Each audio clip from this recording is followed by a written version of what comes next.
yung tinatawag kong lightning bolt segment. So, I'm going to ask some questions, and then you're going to show us your answer, whether it's true or if it's false. And then if I want some backstory, be prepared to explain why your answer is such. Okay, first question. Something to do with social media use. And I'm sure many of our students here can relate. Here's the proposition, true or false. I have given a thumbs up emoji when I didn't know what else to say, but instantly regretted it.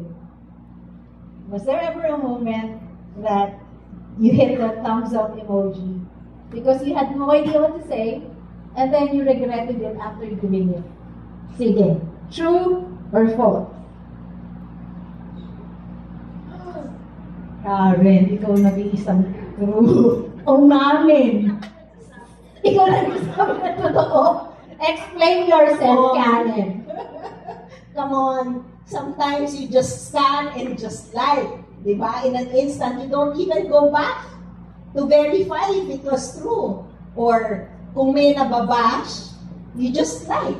And that's the most passive engagement, I think, that we do. At least, I've been in government for many years until I finished my term in CHR 2022. And this is a conversation that I've always had with Chito, our former chair, who passed away already, no? So I always tell him, why do our employees always rant on social media? We're government people. We're supposed to be the Commission on Human Rights. We're supposed to be at least not neutral, but we're supposed to be independent of all that. And we like, because we like what's being said, because we agree with it, and we don't like it not. No? So I was always telling him that, na dapat may restraint din tayo when we do that. But, liking or whatever emoji that we can say right now, that's how the world is. If you don't want to say things that would probably hurt o baka mali, o mag-emoji na lang tayo, I agree with you 100. Diba? O di kaya namatayan, you just do the care emoji. Kasi paulit-ulit na lang yung condolence and prayers for your family. It doesn't sound sincere anymore. So, for me, I don't think I have, honestly. But, I want to be fair to myself na baka meron ako nakaligtaan na maybe if I go back to it, would I have said thumbs up, diba? Alright, let's move on to the second statement. I have completely misunderstood a message just because I read it too fast or too emotionally. True or false? True. Ikaw lang ang false. Sige nga, bakit? Pakatotoo ka, Rico. Be honest. Pakatotoo. Well, I've been a journalist through and through. Right? Way back in the late 80s, there was no such thing as social media. It was all introduced in the early 2000s. And I've always been a responsible sharer. I've always been a responsible liker. And always been a responsible commenter. I rarely make any comments because I believe, as a journalist, that's how I was trained at GMA, CNBC, especially international news, BBC World News, and CNN. We have to read word for word, phrase by phrase, sentence by sentence, before you make any comments. And we cannot take any sides.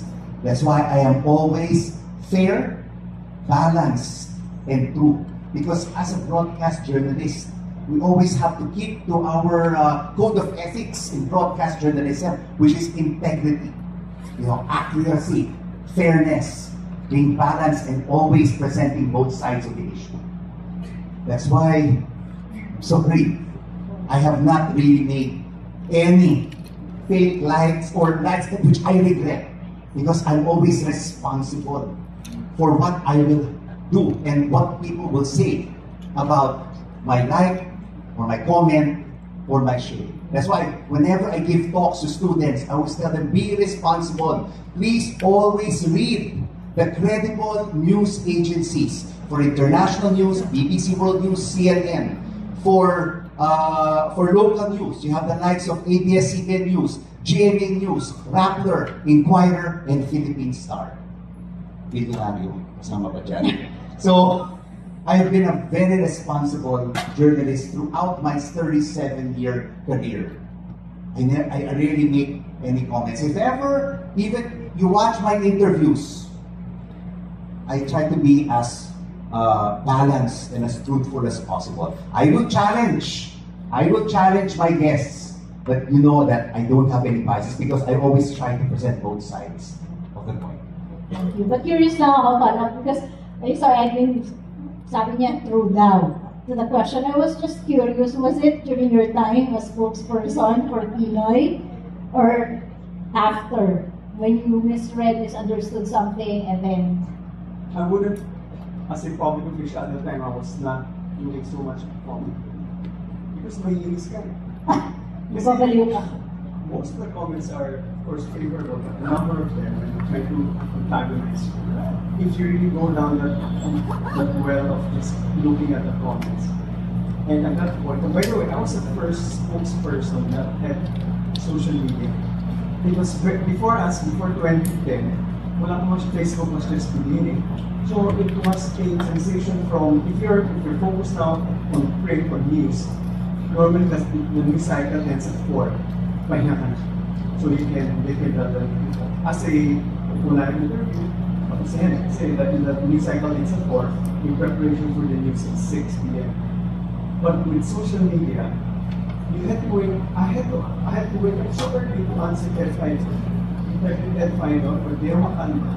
And then a press briefing for the time in the week, and then for their preparations for the news. And then suddenly in the evening, you'll sometimes get the text, matay na mas kilo. Mga ganong classes, and you don't have the time to really do that. And I've seen some of my office mates comment, and they take it so much. So maybe out of self-restraint, I've decided, as a public official, hindi ko gagawin yan. Parang araw babalik ka.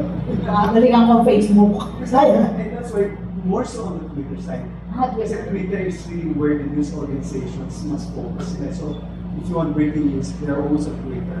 At least at that time, with threads now. But that's where, as a government official, you would focus, and as a social media monitoring, you would focus on Twitter. Because all the news organizations would break the news. And so you have to restrain yourself in responding too fast and too soon. You have to do a little of circumspection. Should I respond to this? I do respond at times, but alam mo na, nakasarili ka na. At alam mo parang throwing it. Tigil. Next. Eto, maraming